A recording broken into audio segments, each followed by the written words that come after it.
हालांकि प्रमाणों की आवश्यकता नहीं है, परंतु अपने विचारों को पुष्ट करने के लिए मैं यह बताना चाहता हूँ कि कुछ जातियों की संरचना नकल से हुई।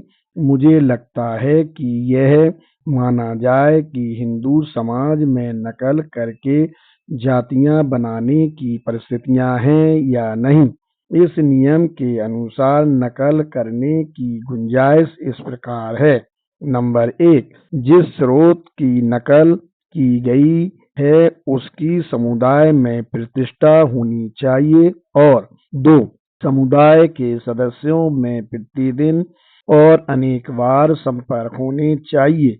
भारतीय समाज में ये परिस्थितियां मौजूद हैं, इसमें कोई शक नहीं है। ब्राह्मण अर्ध देवता माना जाता है और उसे अंशावतार जैसा कहा जाता है। वह विधि नियोजित करता है और सभी को उसके अनुसार ढालता है। उसकी प्रतिष्ठा असंदिग्ध है और वह शीर्ष परमानंद है। क्या शास्त्रों द्वारा प्रायोजित और पुरोहितवाद द्वारा प्रतिष्ठित ऐसा व्यक्ति अपने व्यक्तित्व का प्रभाव डालने में विफल हो सकता है? यदि यह कहानी सही है तो उसके बारे में यह विश्वास क्यों किया जाता है कि वह जाति प्रथा की उत्पत्ति का कारण है? यदि वह सजातीय विवाह का पालन करता है तो क्या दूसरों को उसके पदचिह्नों पर नहीं चलना चाहिए?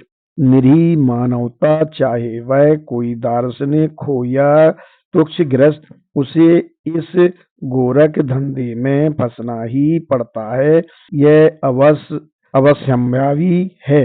अनुसरण सरल है, आविष्कार कठिन। जाति प्रथा की संरचना में दूसरों से सीखने की प्रवृत्ति की कितनी भूमिका है, यह बताने के लिए गैर ब्राह्मण वर्गों की प्रवृत्ति को समझना होगा, जिनके लिए आज तक इस प्रथा के पोषक रीति रिवाज विद्वान हैं। हिंदू मस्तिष्क को इन्होंने जकड़ रखा है और उन्हें किसी सहारे की जरूरत नहीं है सिवाय सतत विश्वास भाव के। जैसे एक पोखर में जलकुंभी, एक तरीके से हिंदू समाज में सती प्रथा, बालिका विवाह और विधवा की यथास्थिति जातियों की हैसियत के हिसाब से विद्वान हैं, परंतु इन प्रथाओं का चलन विभिन्न जातियों में असमान है, जिससे उन जातियों का भेद परिलक्षित होता है। मैं भेद शब्द का प्रयोग टार्डियन अर्थ में कर रहा हूँ। जो जातियां ब्राह्मणों के निकट हैं वे इन तीनों प्रथाओं की नकल का कड़ाई से पालन करती हैं। दूसरे जो इनसे कुछ कम निकट हैं उनमें केवल वैधव्य और बालिका विवाह प्रचलित है। अन्य जो कुछ और दूरी पर हैं उनमें केवल बालिका विवाह प्रमुख है तथा सबसे अधिक दूरी वाले लोग जाति प्रथा के सिद्धांत का अनुसरण करते हैं। मैं निसंदेह कह सकता हूँ कि यह अधूरी नकल इसी प्रकार है जैसे टार्डे ने दूरी बताई है। आंशिक रूप से यह प्रथाओं का पाशविक लक्षण है। यह स्थिति टार्डे के नियम का पूर्ण उदाहरण है। इसमें कोई संदेह नहीं रह जाता कि भारत में जाति प्रथा निम्न वर्ग द्वारा उच्च वर्ग की नकल का प्रतिफल है। इस स्थान पर मैं अपने ही पूर्वोक्त कथन की पुनरावृत्ति करना चाहूंगा, जो आपके सम्मुख अनायास और बिना समर्थन के उपस्थित हुआ होगा। मैंने कहा था कि इन विचाराधीन तीन प्रथाओं के बल पर ब्राह्मणों ने जाति प्रथा की नींव डाली। इस विचार के पीछे मेरा तर्क यही था कि इन प्रथाओं को अन्य वर्गों ने वहीं से सीखा है। गैर ब्राह्मण जातियों में इन रिवाजों की ब्राह्मणों जैसी नकल प्रवृत्ति की भूमिका पर प्रकाश डालने के बाद मेरा कहना है कि ये प्रवृत्ति उनमें आज भी मौजूद है, चाहे वे अपनी इस आदत से परिचित भी ना हों। यदि इन वर्गों ने किसी से सीखा है तो इसका अर्थ है कि समाज में उन प्रथाओं का किसी न किसी वर्ग में प्रचलन रहा होगा और उसका दर्जा काफी ऊंचा हुआ होगा, तभी वह दूसरों का आदर्श हो सकता है। परंतु किसी ईश्वरवादी समाज में कोई आदर्श नहीं हो सकता, सिर्फ ईश्वर का सेवक हो सकता है। इसमें उस कहानी की पूर्णाहुति हो जाती है कि जो निर्बल थे और जिन्होंने अपने को अलग कर लिया। हमें अब यह देखना है कि दूसरों ने अपने लिए उनके दरवाजे बंद देखकर अपना घर क्यों बंद कर लिया। इसे मैं जाति प्रथा के निर्माण की क्रिया विधि की प्रक्रिया मानता हूँ। यही कारीगरी थी, क्योंकि ऐसा अवश्यंभावी होता है।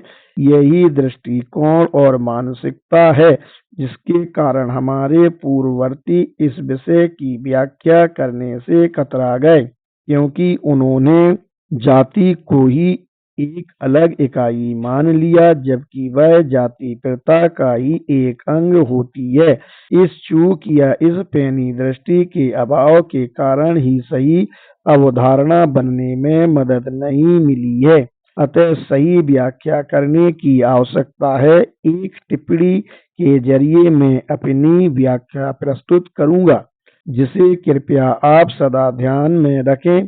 वह टिप्पणी इस प्रकार है: जाति अपने आप में कुछ नहीं है, उसका अस्तित्व तभी होता है जब वह सारी जातियों में स्वयं भी एक हिस्सा हो। दरअसल जाति कुछ है ही नहीं, बल्कि जाति प्रथा है। मैं इसका उदाहरण देता हूँ अपने लिए। जाति संरचना करते समय ब्राह्मणों ने ब्राह्मण इतर जातियां बना डाली।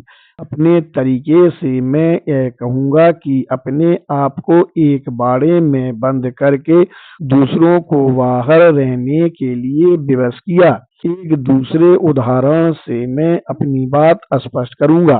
भारत को संपूर्ण रूप में देखें, जहाँ विभिन्न नामों से विभिन्न समुदाय हैं और सबको अपने समुदाय से लगाव है, जैसे हिंदू, मुसलमान, यहूदी, ईसाई और पारसी। लेकिन हिंदुओं को छोड़कर शेष में आंतरिक जाति भेद नहीं है, परंतु एक दूसरे के साथ व्यवहार में उनमें अलग अलग जातियां हैं। यदि पहले चार समुदाय अपने को अलग कर लेंगे तो पारसी अपने आप ही बाहर रह जाएंगे, परंतु परोक्ष रूप से वे भी आपस में अलग समुदाय बना लेंगे। सांकेतिक रूप से कहना चाहता हूँ कि यदि का सजातीय विभाग पद्धति में सीमित रहना चाहता है तो निश्चित रूप से खाक को भी विवश होकर अपने में ही सिमट कर रह जाना पड़ेगा। अब यही बात हम हिंदू समाज पर भी लागू करें। आपके सामने एक व्याख्या पहले से मौजूद है कि निज द्वैतवाद के परिणाम स्वरूप जो प्रवृत्ति इस समाज को विरासत में मिली है वह है पृथकवाद। पृथकतावाद मेरे इस नए विचार से नैतिकवादियों की भ्रुकुटी चढ़ सकती है। जात पात की धार्मिक या सामाजिक संहिता जाति विशिष्ट के लिए आसाद हो सकती है। किसी जाति के उद्दंड सदस्यों को यह आशंका होती है कि उन्हें मनचाही जाति में शामिल होने का विकल्प न देकर जाति बहिष्कृत कर दिया गया है। जाति के नियम बहुत कठोर होते हैं और उनके उल्लंघन की माप का कोई पैमाना नहीं होता है। नई विचारधारा एक नई जाति बना देती है, क्योंकि पुरातन जातियां नवीनता को सह नहीं पाती। अनिष्टकारी विचारकों को गुरु मानकर प्रतिष्ठित किया जाता है। जो अवैध प्रेम संबंधों के दोषी होते हैं तो वे भी उसी दंड के भागी होंगे। पहली श्रेणी उनकी है जो धार्मिक समुदाय से जाति बनाते हैं, दूसरे वे हैं जो संकर जाति बनाते हैं अपनी संहिता का उल्लंघन करने वालों को दंड देने में कोई सहानुभूति नहीं अपनाई जाए। यह दंड होता है हुक्का पानी बंद और इसकी परिणति होती है एक पृथक जाति की रचना।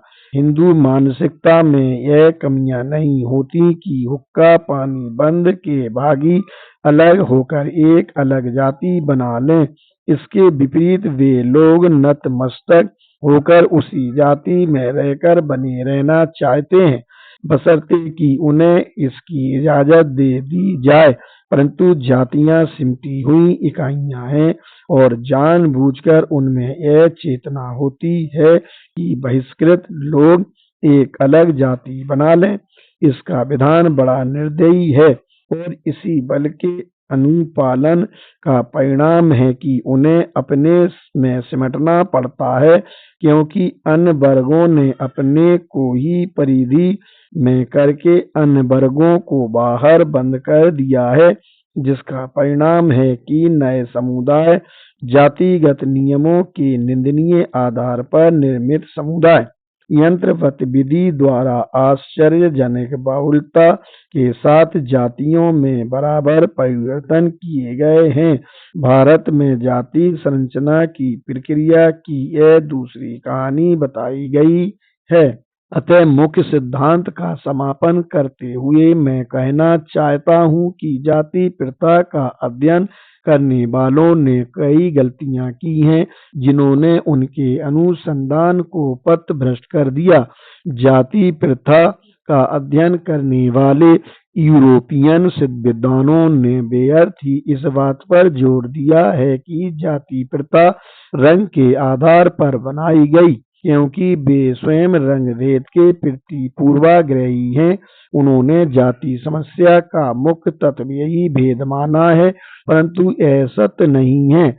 डॉक्टर केतकर ने सही कहा है कि सभी राजा, चाहे वे तथाकथित आर्य थे अथवा द्रविड़ आर्य कहलाते थे, जब तक विदेशियों ने नहीं कहा। भारत के लोगों को इससे कोई सरोकार नहीं रहा कि कोई कबीला या कुटुंब आर्य है या द्रविड़।